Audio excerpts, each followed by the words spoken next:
The following is a production of 10 Ply Media. Hello,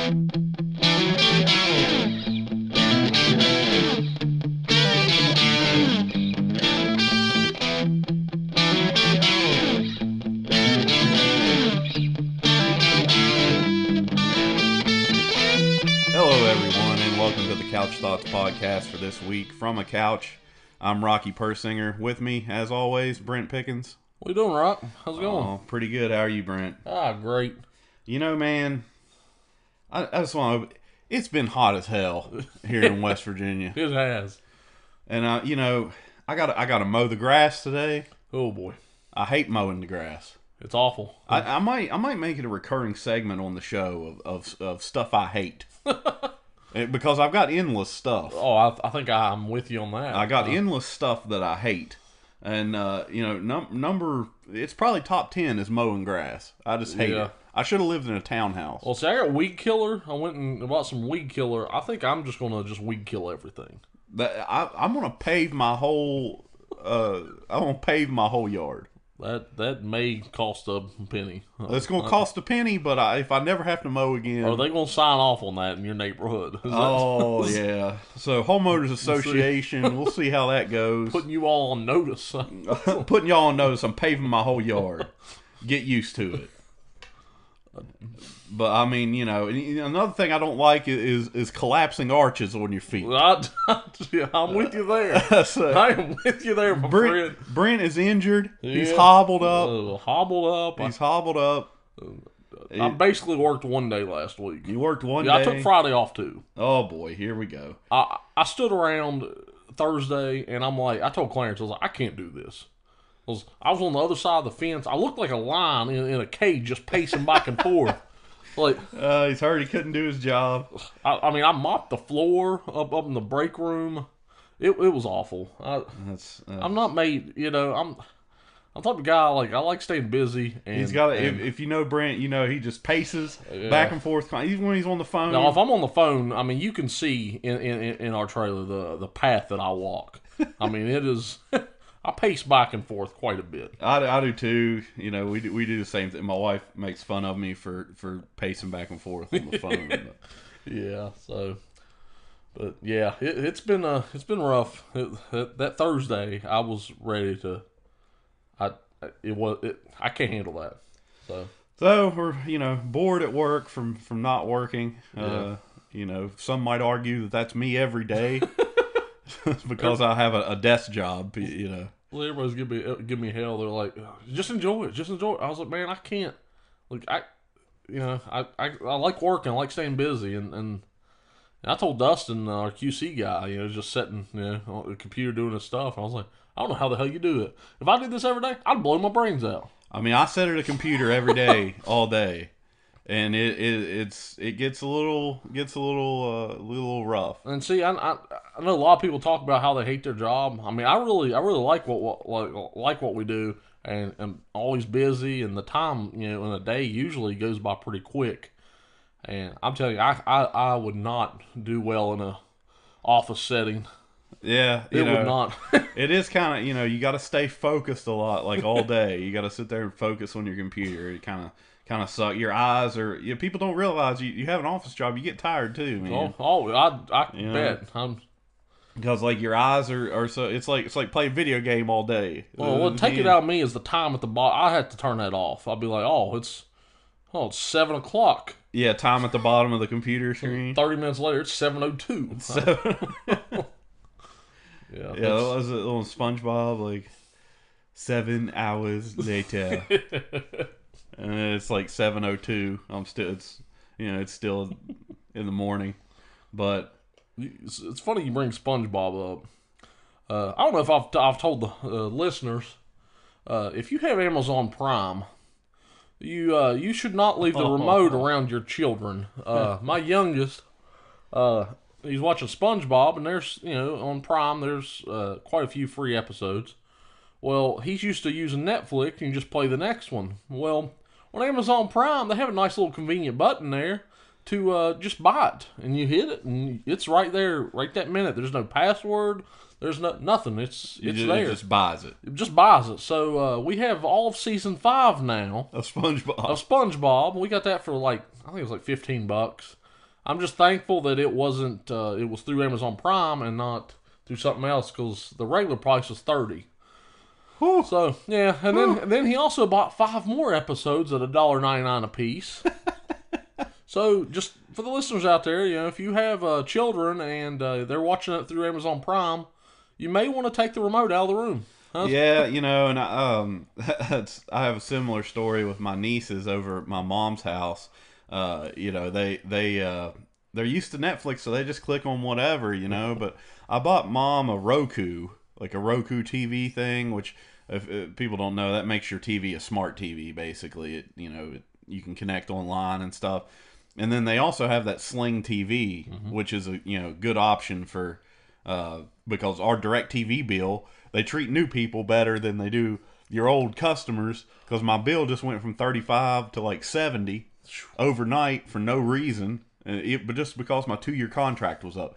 Anyway, you gotta watch that. Once the contract's up, they screw you. So and then you try to. Have you ever been on the phone with them? Well, I got Comcast, so. But have you ever been on the phone with them bastards? Yeah. You try to. Have you ever tried to cancel something? Well, yeah, they don't. That's like canceling through Sirius XM radio. Don't even get me started on that one. They keep sending you stuff. See, now I play a game with Sirius that I see how low they'll go, because I just sit there. I've been on a 2-year thing. They've cut their price from like $30 for 6 months down to like $5 for 6 months. When I had my truck, it came with a 6-month thing. Yeah. And I renewed it for the year. And then I was like, well, we don't listen to it, and it's going up. So I called them. I'm like, I want to cancel this. They told me no. Yeah, they just tell you no. I'm like, no, I want to cancel this. And then she's like, well, why? And then she's like, well, we'll give you the next 2 months free. And then the month after that, I was like, no. I was like, I just want to cancel it, because I know how y'all work. After the 2 months, I'll forget about it. Then I'll get charged. She's like, that's how they make their money. I'll give you that, and then $6 a month for the next 2 months or something. I was like, nah, I'm fine. She's like, sir, you don't understand. We're giving you that's basically free. No, I understand. I was like, no, I understand what y'all's pulling. I was like, just cancel the damn thing. Oh, it was. I've never had such a hard time like getting something canceled in my life. Well, see, when DirecTV messed up my bill several times in the past. I remember you telling me about that. And I have had wars on the phone with DirecTV. And my buddy Chase was in the car one time when I was, on the phone with him, and. But anyway, and I was just screaming at this lady. So I started, here's a life hack for you. If you have to call DirecTV for any reason, as soon as you get on the phone, somebody says hello, as soon as you talk to a real person, just say, I'd like to cancel my service. Even if you're just calling to add channels, just be like, I'm going to cancel my service. Then they transfer you to someone who actually speaks English. Oh. This one girl I talked to one time said she was from West Virginia. She sounded like it too, but she said she was from there. And I don't know if it, just saying that, but you can tell she's actually American, so you can actually get something done. You can actually understand what the hell they're saying. You can actually understand what the hell they're saying, and you can actually get something accomplished. Several times I called, I'd like to cancel my service, and then they transfer me over. And then they're like, yeah, so you want to cancel your service today? And I'm like, no, I don't really want to cancel my service, but I need to do this or whatever. But anyway, my niece is over at my mom's house. She has Sling TV, and then also Netflix and everything like that. Well, somewhere on Sling TV, you can actually buy stuff. Oh. And they decided they were going to watch Frozen. And so they bought Frozen, they bought a couple other things, and then I called my mom like, hey, I wanted to make sure my account wasn't hacked or something, right? Because my Netflix account got hacked. I was actually I was at the beach in Florida and trying to use my Netflix on the TV there, and I got an email. It was like I looked back at my email. I missed the email before, but it was like from a month ago. And it said, your email address has changed on your account. They changed your email? They changed my email on the account, and they hacked it. And I couldn't I couldn't sign into my account, so I had to call Netflix like, "Hey, this wasn't me." And to Netflix's credit, they were like, "Oh yeah, we can see that that's a fake email address. Like, here you go." Oh wow. Yeah. But my other accounts where they were automatically signed in at my house, I couldn't tell because I was just automatically signed in. Oh, I got you. I was already signed in, so it let them go.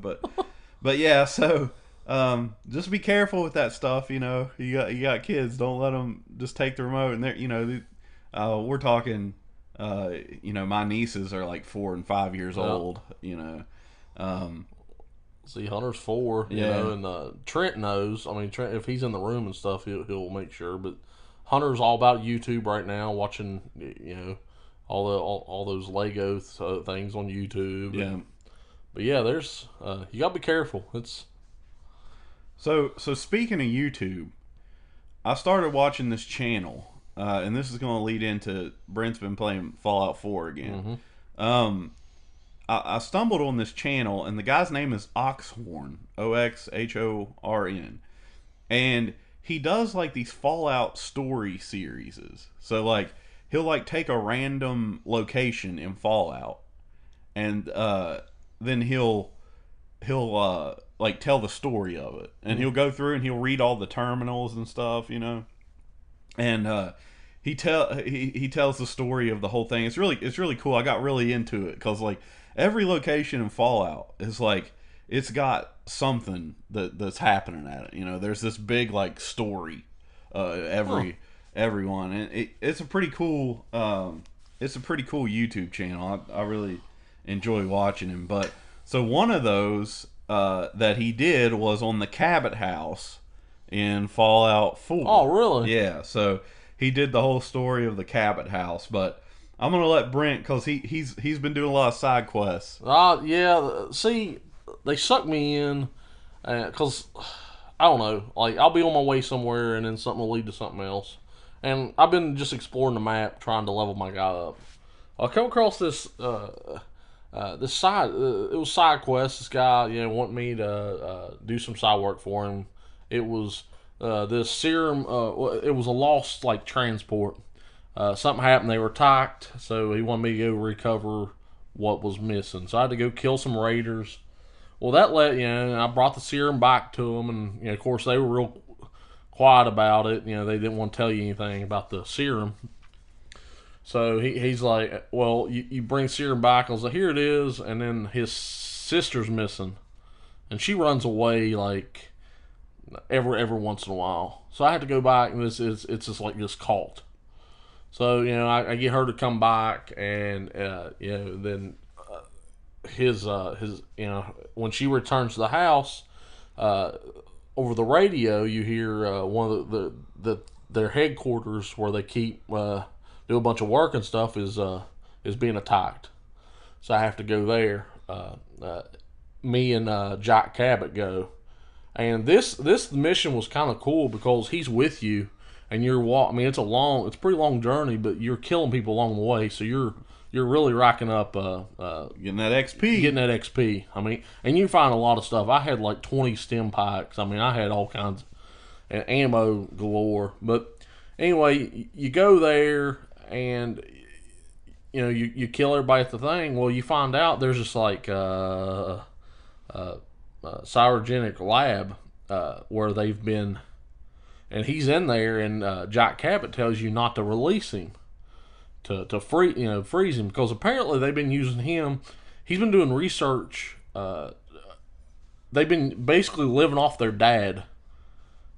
He told I went through emails and stuff on the terminal, and it showed it from like thousands of years ago. Basically, they were using their dad, doing research on him, using him to keep them young. Yeah, sucking the life right out of them. Well, he tells you just to freeze him. Well, I'll let him out. And this is their dad, and he's like, if you want, he's like, you help me kill him, there'll be something in it for you. I was kind of wasn't sure what I was going to do, but we got back there, and then they're mad at me because I told them I released their dad. Well, he's up on the top upstairs, and anyway, long story short, I help him kill this whole family. See, which is the part I thought was ridiculous. Like, not only is Pickens going to let the guy out because they've been leeching on him, but he thought, oh, well, this is kind of wrong. Yep. So I'm just going to help him kill his whole family. Yeah. Well, I mean, why not? Yeah. I guess why. I think I have a whole theory about why Pickens did this. And it has to do with an episode of The X-Files. Well, the most disturbing episode of The X-Files that has ever existed. Yes. And if anybody knows, X-Files, that is my all-time favorite episode, or favorite TV series. I mean, even over Seinfeld? Even Seinfeld. Even over Seinfeld, X-Files. Okay, well. See, there's X-Files. Then it's a toss-up between the two. I really like 24. Oh, yeah, 24 is 24 legit. and Seinfeld were that's my top three. Yeah, I'm with you on 24. Actually, in college, me and my roommate, it was like the final 2 seasons of 24, and we this is a ridiculous story, but we were watching 24, and every time Jack Bauer shot his pistol, we would go, ah, ah, because he and I just blew everybody's speakers out. I tried to turn my head away. But every time, because he could snipe people with that freaking pistol. He could. I mean, it was ridiculous. He was making like 600-yard headshots with this pistol. We'll talk about how hard that is here in a little bit. But, you know, Jack Bauer's just awesome. So we're blasting the TV, right? And we're screaming along with it. We're screaming with the TV's blasting. Tony Almeida's on there. And so... my other roommate is trying to do homework. Well, he was a music major, okay? So we didn't really, and we were both engineering majors, so we didn't really take his homework that seriously. We're like, oh, what, you got to listen to a CD? Like, oh, that's rough. This is terrible homework. So he's trying to listen to this CD, and we're screaming. You know, we're screaming and just going crazy about 24 because it's one of the most exciting TV shows ever. Even though there's no way any of that shit could happen within a 24-hour period. Well, season 1, like I remember, when it was on Netflix, I was watching it, and like, you take it as episode by episode. You're like, all right. Well, at the end of it, you start like adding everything that happened up the 24 hours. 24-hour period. Like it just blows your mind. It's like, what? There's no physical. They just teleport across town somehow, or like wherever. But so me and my roommate are sitting there listening to this, and so the other roommate who's trying to do his homework doesn't even say anything to us. He doesn't even say like, "Hey, I'm trying to do homework" or anything like that. I had a sound bar. He just walks up and turns off the sound bar. Oh, hell no.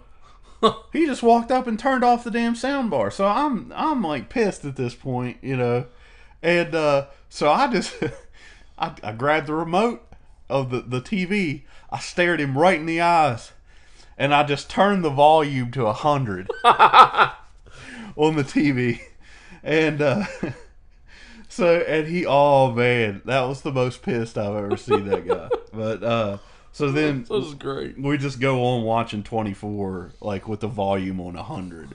That's great. I think to this day my TV speakers like spit every once in a while just because of that. But yeah, anyway, the episode of the X-Files we're talking about with the Cabot House, we got on a tangent there. Yeah, I mean, it happens. It happens. But the episode of the X-Files we're talking about is this family, and this is the most messed up episode of the top 10 episodes of all time, like TV history of messed up episodes.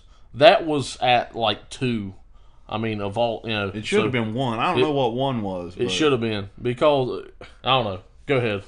So anyway, there's this family, and they're a bunch of inbred hillbillies, right? And they're investigating the family and all this stuff. Well, at the end of the episode, you find out that they have been keeping their mother underneath the bed, and she has like no arms and no legs. She's chained to this like box spring. Yeah. But it's nothing. It just springs. Yeah. On this like metal thing.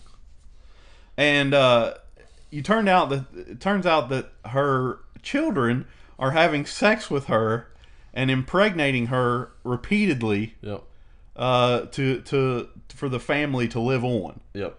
And like, just think about that for a second here. And I mean, we're from West Virginia. We get all the inbred jokes and all that shit, but that is messed up, man. Yeah, I don't even know how you come up with to write that story. I mean, that's what I'm saying. How do you? Who wrote that? Well, then who signs off on it and be like, yeah, this will be a good episode to do? Yeah. Because this, I don't know, when they're in the house, I don't know, that house is creepy. Everything about that episode is Everything about the up. episode is just ridiculous and really messed up. So, you know, my all-time episode of the X-Files is on that thing when you sit on the toilet. Oh, yeah. And it comes up through there and, like, I forget what... Because I get two of them confused. Yeah, two of them's really similar, but and there's this one where there's this like monster thing in the sewer. Oh yeah, and he's going around. And he's got like this sucker mouth. Yeah, and that one messed like a with reptile. me. I don't know. He came up through the commode. That's just... Yeah, it's all kinds of messed up. But you know, the X-Files. That's a whole rabbit hole we could go down. Oh yeah, onto itself. But you know, so Brent's been playing Fallout 4. I actually, since I beat Fallout 4 last week, I'm getting back into Metal Gear Solid 5, which I haven't beat. Which is just a crime that I haven't beat that, because, like, you know how much I like the Metal Gear Solid series. My only thing about, my biggest beef with that is, you can go stealth or you can go Rambo. Yep. But, if you go Rambo, see, I start out stealthy. Everybody knows me. I John Wayne everything. Yep. But I'm no stealth master, but I can be stealthy. Well, then I get to a point where I'll be doing good. I'll take out a few guys, and then somebody sees me. Well, then I kill everybody. Well, then my only problem with that is it gives you a negative impact. I feel like how a lot of other games should be, or what way they are. You know, if you go stealthy, you should unlock other stuff. If you go assault type, you know, more of an assault thing, but I don't feel like it should hit you, it should negatively impact you. You know, because it takes away from your overall score of the game. Well, yeah, that is true on the missions. You know, one cool thing about Metal Gear Solid 5 though, and there's a lot of little things that are just ridiculous in that game, like little details that are crazy. Oh yeah, you can watch like top 10 videos all day of stuff that little details in Metal Gear Solid 5. But it does affect your mission score. The only way to get an S ranking on a mission is to like stealth the whole thing. Yeah, you know, which, you know, my first playthrough here, well, I mean, I've played the game before and I got pretty far, but on this playthrough, you know, I've got a couple A rankings, but I haven't got any S rankings yet. But the enemy actually learns your patterns. Mm. So if you stealth everything, like the tranquilizer gun, if you stealth everything and run up to people and tranquilize them in the head, well, the enemy starts wearing more helmets, so you can't tranquilize them. And like, if you come back to one base, like, certain number of times, they'll set out minefields in the direction that you come from. That's crazy. And stuff like that. If you always attack at night, they install more searchlights. And like, if you do the Rambo thing, the guys will actually start showing up in like full riot gear.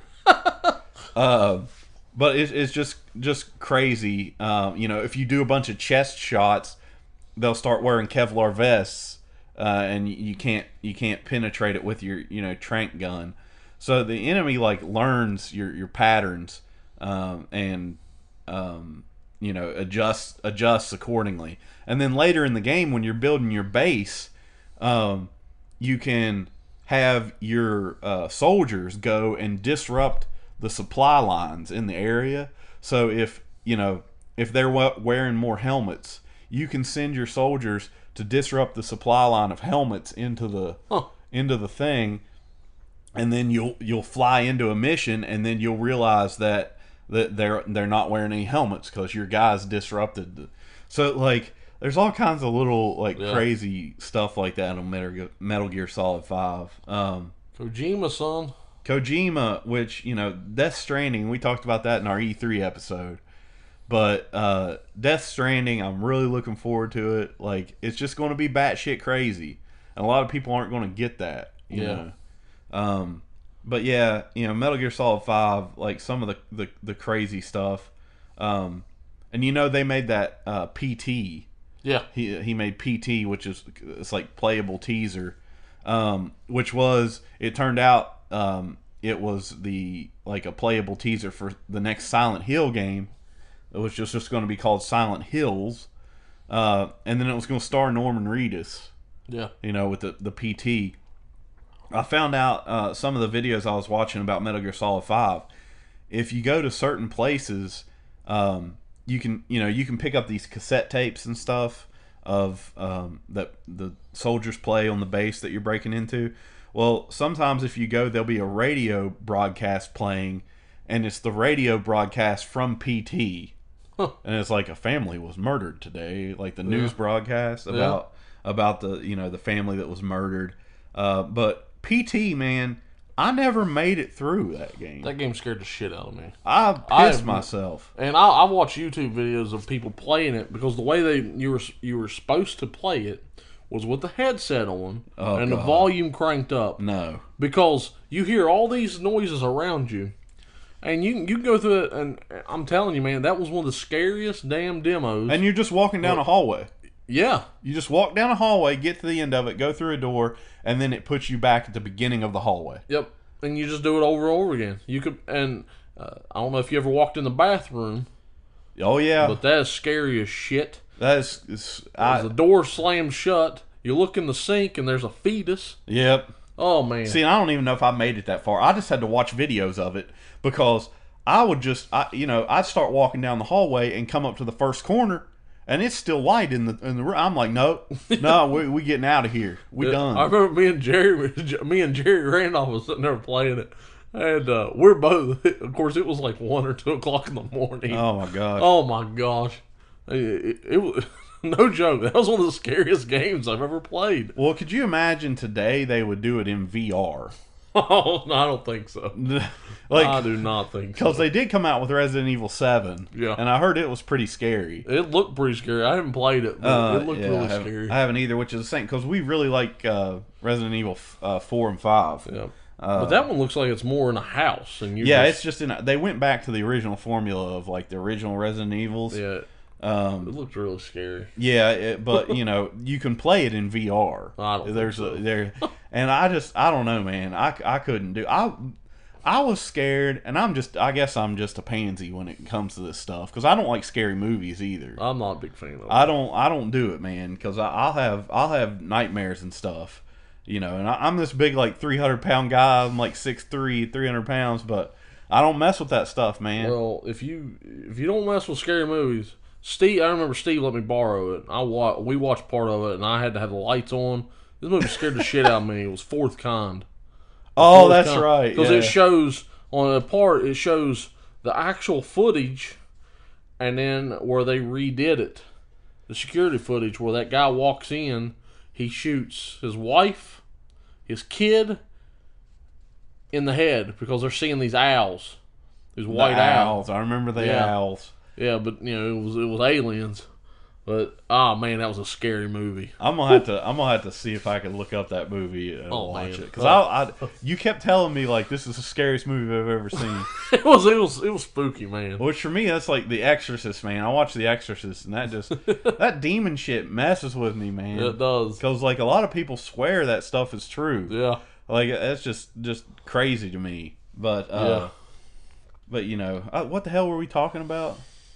Playable teaser. Yeah. Playable teaser. So, there's this ghost that pops up too, and this is the scariest part of the playable teaser. It is, because you never know what's going to pop up. You never know when this ghost is going to pop up, but it's this lady, and she pops up and it's full, like right in your face. Yep. And it's full screen, and then she just chokes you to death, and that's how you die. Then you wake up in the bathroom, and then started. I think it's a bathroom, or you wake up in something. I thought you just started it over. Oh, maybe. See, but I never made that far because heck with that stuff. And even one of the radio broadcast scared the shit out of me. Well, see, and that's because it's the voice, right? And the the talk about he murdered his family, and right. Oh my god! And that's what. So that radio broadcast is in Metal Gear Solid 5, playing on one of the radios, and then you have a decoy in the game, so you can throw out this little thing, and it pops up like a rubber decoy to distract enemies.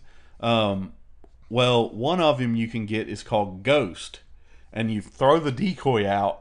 And the PT ghost pops up out of this damn thing. I mean, heck with that, man. Yeah, that's. But one cool thing in Metal Gear Solid 5 that I did, you can put a speaker on your helicopter, right? When you're flying into the battle zone, and you can play various music on it, but like the description of it like instill fear in the heart of your enemies or whatever. So I'm flying every time I fly in now. It's the speakers on my helicopter are playing the dun dun dun dun dun dun dun dun dun dun dun dun dun, and that stuff's just hilarious to me, man. That's why I love Hideo Kojima. So did they add more stuff in it? No, I mean this was all in the base game. Basically, well, see, I must have missed it. Yeah, you have to. Well, see, it doesn't tell you like, oh, go in and develop this, and it can do this. You have to like, you kind of have to just learn by trial and error. Like, oh, you can do this, you know. So that's another one I feel like I quit on a little too early. Well, and I did too. I played a lot of it. Yeah.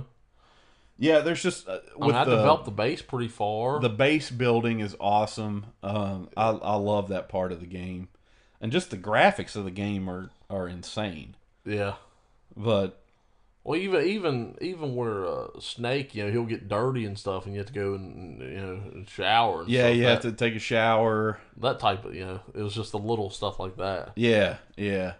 So it's a great game. I'm having a lot of fun with it again, but. Everybody knows I think I said it once before, and nobody probably listened. But if you are listening to this one, I'm on a quest to beat a lot of the games on PlayStation 4 that I haven't beat, because back in PS3 days, I probably have the most PS3 games of anything, and I've beat most of them. Like most of the games I own, I beat. Because I had time back when I was in college and high school and stuff. Yeah. Now I don't really have time for any of that. So I've got a stack of PS4 games that's just sitting there that I haven't beat. But Metal Gear Solid 5 is one of those I'm gonna try to go beat. But so Brent, what else you been playing? Well, I've been really. You did get that Jurassic World game. I did get the Jurassic World game. So update on that. Okay, it's pretty neat. You got these storms that roll in the sky. I mean, really, what they did with it's really cool. You're running the park, and you send a crew in to look fossils up. So the more fossils you get, you can. Make the DNA genome stronger, better dinosaurs. You can change their characteristic. You can add stuff in like shark DNA where they're not really susceptible to diseases, and you can make is that a thing? Like sharks don't get sick? Well, that's I'm guessing. I never thought about it. I remember even when they were talking, even now I know it's just a movie, but even on Deep Blue Sea, they were talking about that, about how I think they even talked about it on Jaws. All I remember from Deep Blue Sea is Samuel Jackson getting eaten. I mean that is true. That was one of those. But they talk about how they're not really sharks. They're the longest living, thing still alive, and they haven't really been susceptible to like any disease, anything like that. That's true. I've never seen a shark sneeze. I mean, that's true. That common cold. I mean, I don't know if that transmits in water, but I never. Has anybody out there? Have you ever seen a shark sneeze? Let me know. But no, it's really cool. You know, there'll be a break in the fence, and you have a ranger crew that you send to do that. But the thing cool is you don't just have to send them. You can hop in the Jeep and roll out do there. that, fix the fence, or go in and it'll tell you if one of your dinosaurs is sick. So you have to go in and administer the shot. Yeah. Or if one dies, you have to have a crew, a helicopter come in, pick it up, and dispose of it. And there's a lot of stuff. The island is huge. So it is a lot like the Sim. Oh yeah, theme park. Yeah, games. it really is. And then there's all kinds of they have a research facility where you're researching different stuff for your buildings, or So I mean, there's all kinds of stuff to do. And then the farther you go along, the more islands you open too that you can go and do. Yeah. So it really is. It's pretty neat. See, but I would just be tempted to, like, I got my plant eaters over here.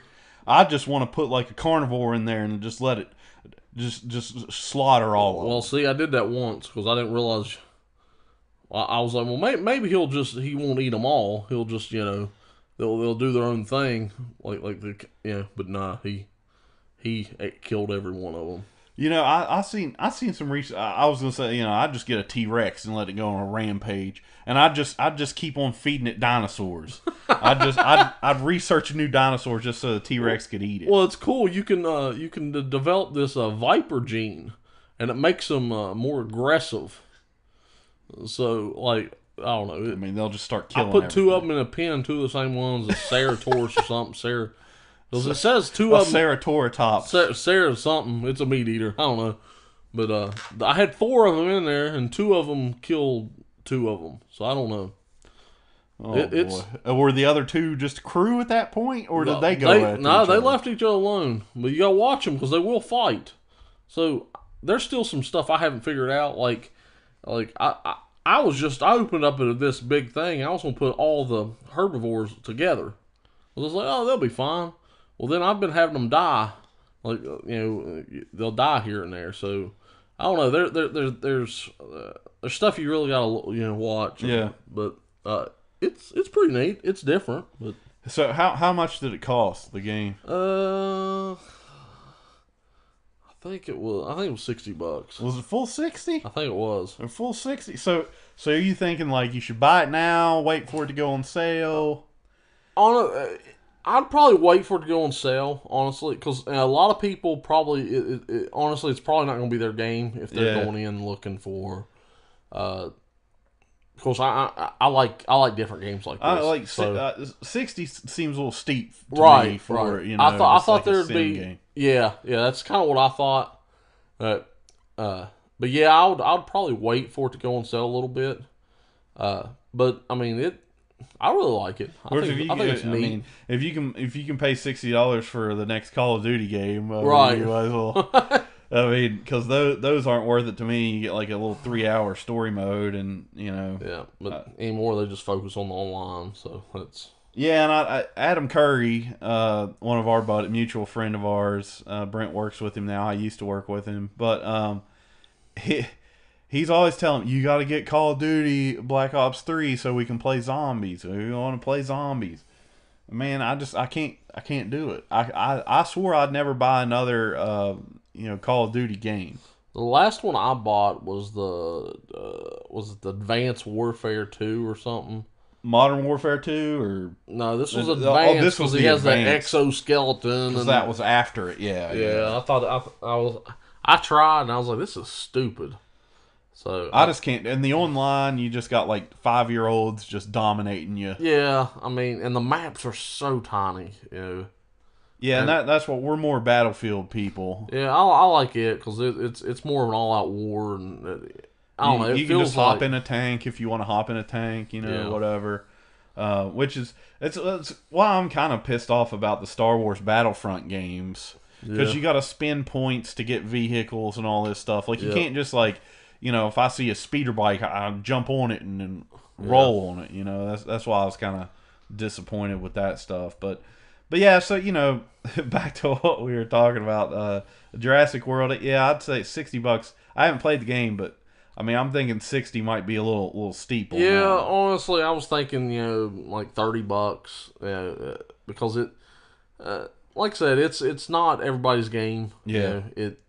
It's different, and I mean, I like it, but I could see where a lot of people are going to think it's boring, and it's kind of not their thing. Yeah, yeah.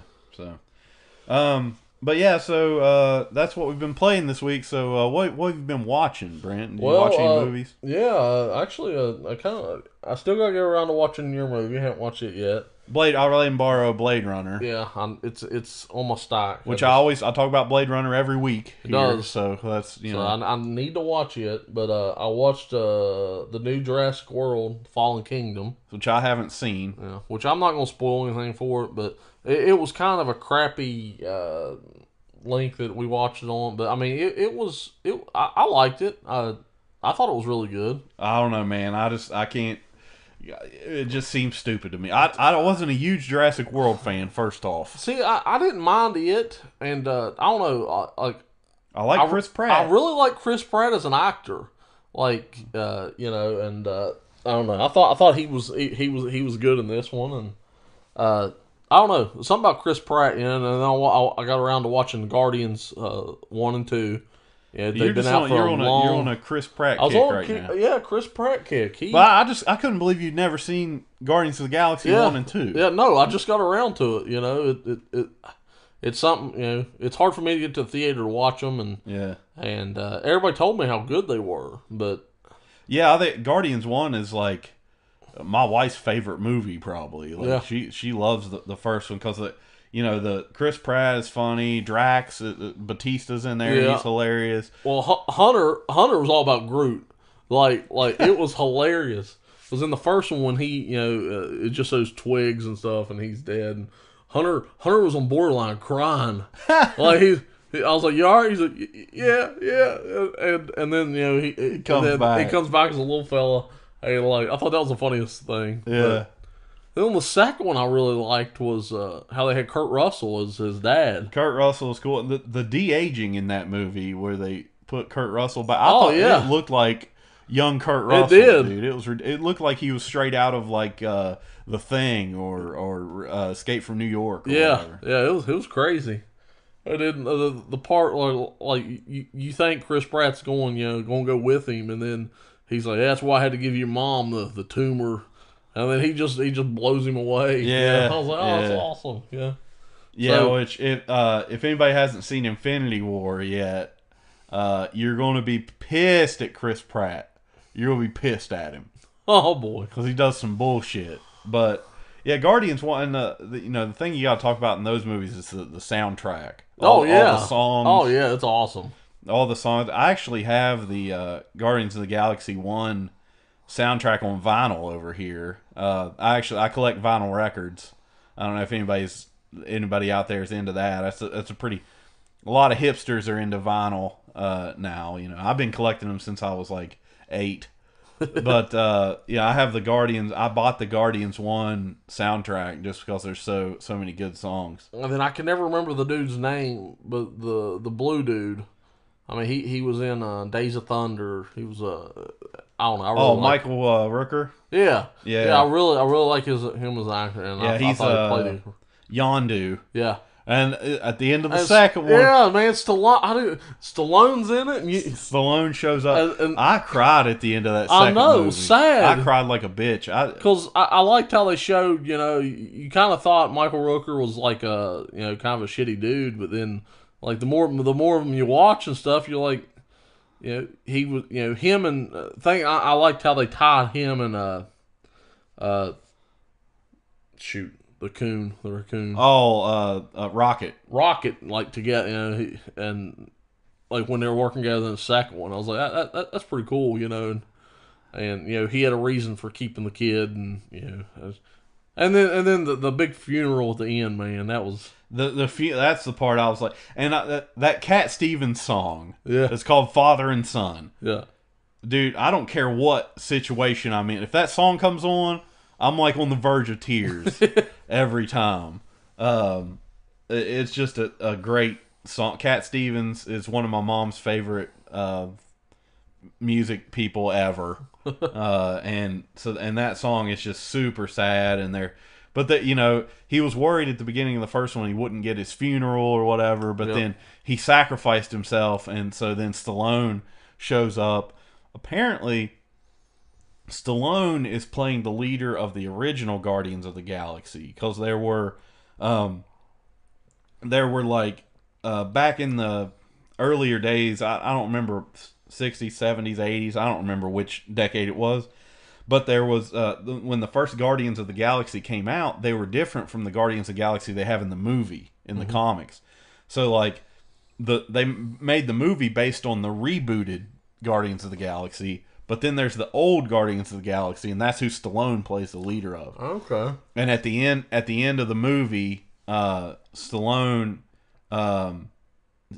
Stallone is on the ship with all those people. Those are the original Guardians of the Galaxy. Okay. So that's what everybody's wanting him to do like a spin-off movie with that. So but yeah, Guardians 1 and 2 is legit. Yeah, I mean they were really good.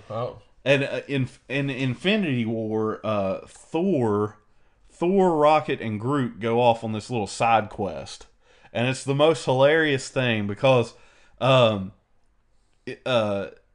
Thor keeps calling Rocket Raccoon Rabbit. He's like, "Oh, sweet rabbit," and, he keeps on calling him Rabbit, and Rocket is so in love with him that he doesn't even correct him or anything. He just keeps on calling him Rabbit. So, well, the second one, the girl, I can't think of her name, Glamour's sister, she kept calling it a rabbit. Yeah. It's not a rabbit. Yeah, so I don't know. I guess she's the thing, same from the same neck of the woods as Thor is, but it was just hilarious when he was doing it. And then in Infinity War 2, Thor shows up. The Guardians of the Galaxy pick up Thor on their ship, and Gamora is in love with him, because he's like this. She's like, "Oh, look at his muscles," and he's like this god or whatever. And so Chris Pratt starts doing an impression of Thor, and he gets his voice really deep, and he's like, I always talk like this. And it was just so Infinity War, man, is a great movie, and it ties together Guardians and all the Avengers and all that.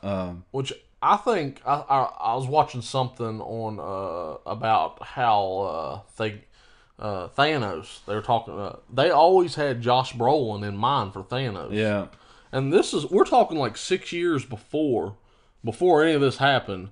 They had in mind Josh Brolin. Yeah. And they called Brolin and was like, "Look, you're the guy." And they promised him, he's like, "If you hang in with us, you're the guy that we want for this role." He's like, "It will be a bigger role." Yeah. Eventually. Because he was just in the post-credit scenes. Right. For years. Right. And then even on the first one, he's just sitting in the chair. He don't really have, but that's saying a lot to get somebody to sign on, that far ahead of time and promise him it's going to be bigger. To see the whole picture, like that, I don't know. That's well, it had been when Infinity War came out. It's been 10 years since the original Iron Man when they started the whole thing. Yeah, and then of course they had the Hulk movie that didn't with Edward Norton that didn't go anywhere, but it was part of the universe, and then they recast the Hulk later. But that far ahead to, I mean, I don't remember which movie he showed up in. Was it the original Avengers? I don't remember. I can't remember which one it was. It could have been the first Guardians is when he might have showed up. I think it was. Yeah, it could have been. Yeah, because Gamora is there, and then at the beginning, and they're talking about going and getting the Infinity Stone. Yeah, so yeah, I mean, just to plan 10 years of planning. I don't know how you see that far ahead, with all these movies they've put out, and I don't know. It's really impressive on the writing and just everything. Everything. Well, a lot of people say that's why they're screwing up with Star Wars right now, because it's kind of. I mean, Disney owns them both, right? Yep. Well, we would assume that the new Star Wars trilogy, episodes 7, 8, and 9, we would assume that they had them planned out. But what happened with those after more of the story keeps coming out? J.J. Abrams made episode 7, and he set a bunch of stuff up, right? Mm-hmm. Well, then they had Rian Johnson come in for episode 8, and he did his own thing. They didn't even talk about, like, okay, this is going to happen, then this is going to happen, and then this is going to happen in the third one. So, like, Rian Johnson just went off and did his own thing, and the two movies are kind of disconnected. Even though I really like The Last Jedi, the two movies are kind of like disconnected, And then they have J.J. Abrams is coming back for episode 9 now, and he's going to write it and direct it. So it's the same company, and they couldn't even do it right. Yeah. And then look at like DC. Yeah, DC is just a cluster. Yeah, DC. I've said since before they were doing all that, they really messed up when oh shoot, I can't even remember his name right now. The guy that wrote the 3 Batman movies. Nolan. When Christopher Nolan stepped away, I after he made the last one, I'm like, they are screwing up, because he's the one that put the Batman back on the map. Yeah, he brought back kind of the dark. Even though I don't like Dark Knight Rises, I don't even like that movie. But The Dark Knight is the best superhero movie ever made. Yeah, and and just the casting, what they did with it when they made the Batman vs Superman, I was like, this is awful. This is going to be terrible. Affleck's not bad as Batman. I can't handle Affleck. I can't. Can't do the Batfleck. I can't do it. He's not terrible. I mean, but they're recasting him again. Well, the stupid ass ears. I don't know why the ears keep getting shorter. Yeah, I mean, if that's your main complaint about that movie, then we got problems. Well, that's not my main complaint. I'm just saying, because that movie was my main complaint is the Martha thing. Because that was Martha. You have to save Martha, and he's like, "What? Our mom's got the same name." Oh no! And then he goes in and just kills people with his gun. I couldn't handle that either. He does just murder 8,000 people. What the hell's He just keeps murdering. Batman doesn't kill anybody. Batman doesn't kill people. Apparently, him and the Punisher's been hanging out. I don't know. Which they need. John Bernthal as the Punisher. Well, I will say, I never thought I would say there'd be as good a Punisher as there was Thomas Jane, because he fit the role. And then they released the second Punisher, and I wouldn't watch it. But then when I found out, because I've been a John Bernthal fan since he was on The Walking Dead. Yep. I liked his character. I like him as an actor. And he was legit. When they killed him off in The Walking Dead, that was the start of the demise of that show. It was. It was, and that was honestly when I stopped watching it. And then Buddy Mom was like, "Oh, you need to give it a try," because it got good again, but now it sucks again. Yeah, so it's like it goes up and down. And Bernthal, like, I don't know, I watched the Punisher TV series and I loved it. I loved what they did with it. The story, they explaining some back stuff. I thought it was awesome. And then John Bernthal's he fit that role perfectly. Yep. And yeah, I think they ought to do another. I don't know how many times the Punisher can get beat to the brink of death. I don't know. And come back though. Because there's a good 10 times in that first season, the man is like dead. Yeah. And then he's just like, all right, we going through. Yeah. I mean, it's ridiculous. But he started out in Daredevil season 2. See, I didn't watch it because I'm not a Daredevil fan. Well, it was awesome because he was fighting the Daredevil, and you learn his whole like origin story that way, which makes it really cool. But yeah, man, that whole I really like Jessica Jones. I thought that was a good. The only one that kind of sucked was Iron Fist. Iron Fist was awful. Yeah, it was bad. I really liked. I haven't watched the second season yet, but I really liked Luke Cage. Luke Cage was awesome. I watched like the first 3 episodes of the second season. Didn't get into it a whole lot, but you know. I think where they messed up was when they killed Cottonmouth off. Yeah, because they had Mahershala Ali, who's like he won an Oscar now. He's like an Oscar-winning actor, and they killed him off in Luke Cage. Well, the way they killed him off too, it was a sister killed him, and that was Cottonmouth, wasn't it? Yeah, that lady is his sister. Right? Yeah, I think so. Yeah. Well, and I was like, he went out like that. Yeah. Because since then I was reading some of the reviews and stuff. They were talking about how now they really don't have a legitimate bad guy. Yeah, there's not a good villain there. Yeah, they have bad guys, but there's not like a good one. Cottonmouth was I thought he played a really good bad guy, and I thought they were gonna do more with it. But I don't know. I was a big fan of Luke Cage at work. We always joked about it. Sweet Christmas. Yeah. And I don't know. Like I know a couple people were talking about how they couldn't get into it. Well, I really liked it. The soundtrack on it too, if you like hip hop, man, it is legit. Yeah. They've got Ghostface Killer on there. They got Wu-Tang Clan, Method Man. Yeah. Like it is. Well, I just really like Wu-Tang. Yeah. That's real. Wu-Tang.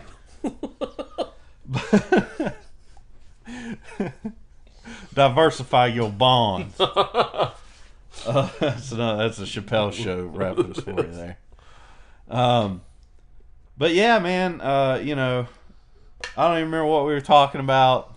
I don't either. Guardians. We got a Guardians into something else. To this. Yeah. But it happens. Chris Pratt. Have you seen Community? Parks and Rec.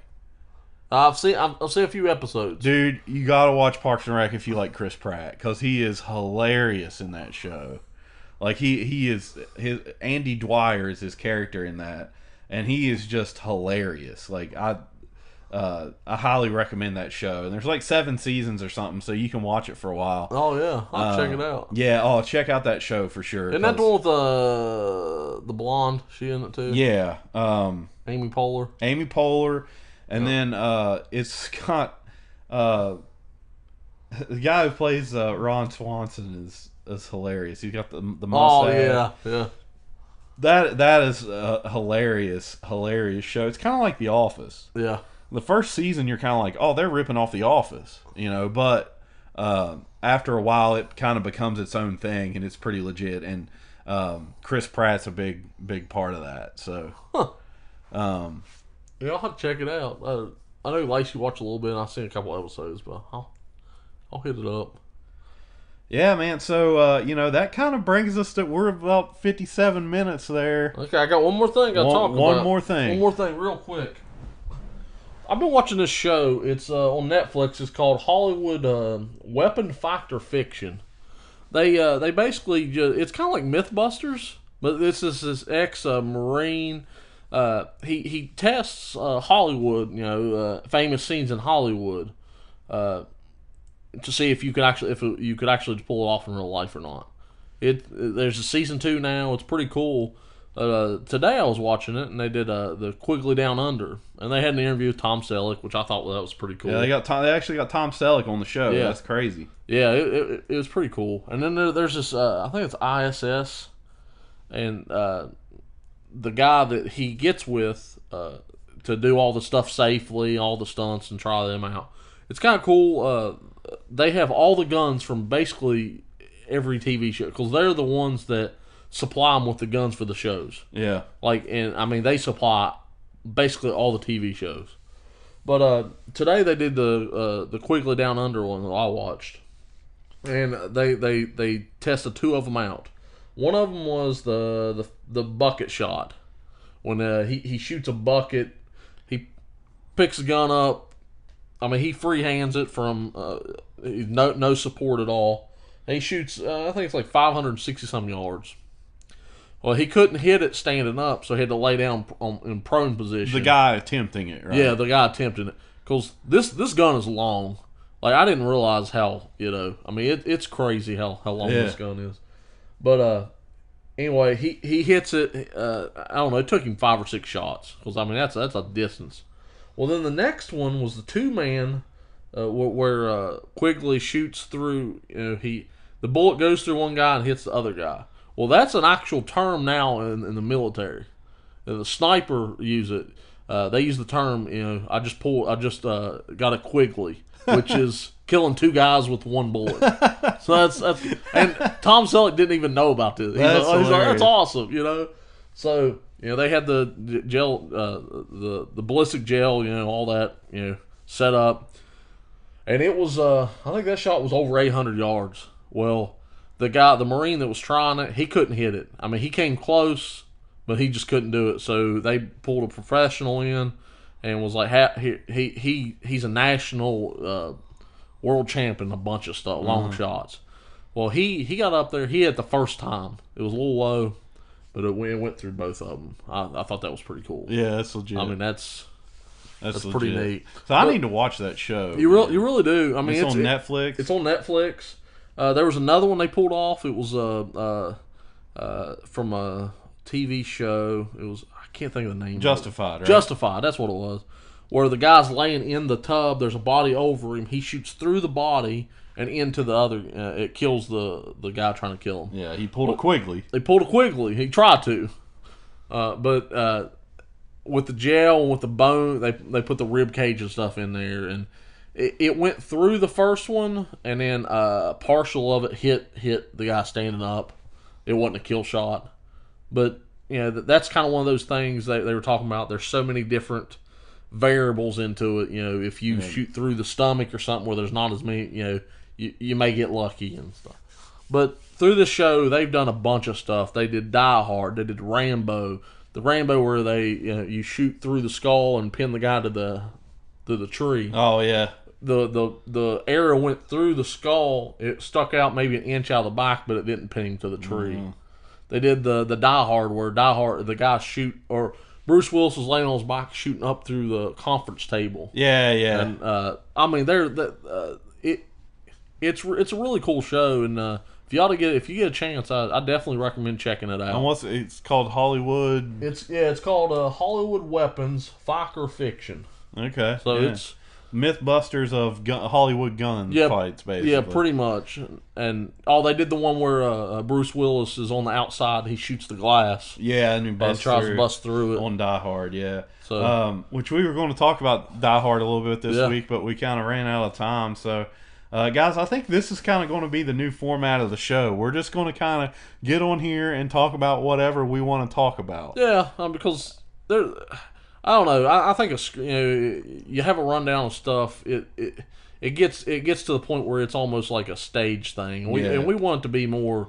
We want it to be the whole point of this podcast in the first place. I wanted it to be just like one of our phone conversations that me and Brent have of just did you see this, or what's going on with this? Yeah, because we have, I can't tell you how many throughout a week that it's like, hey dude, did you see what's yeah, going on if here? I could just record those and put and edit them together, like we wouldn't even have to record a podcast. But so anyways, guys, that's been it for this week. I don't even know what I'm going to title this episode. Probably Shark Sneezes. And because we've been talking about one movie, but now it's just kind of we're freeballing it, guys. So thanks for listening to the Couch Thoughts podcast this week.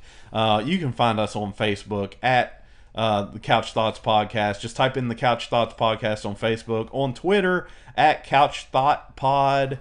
You can find us on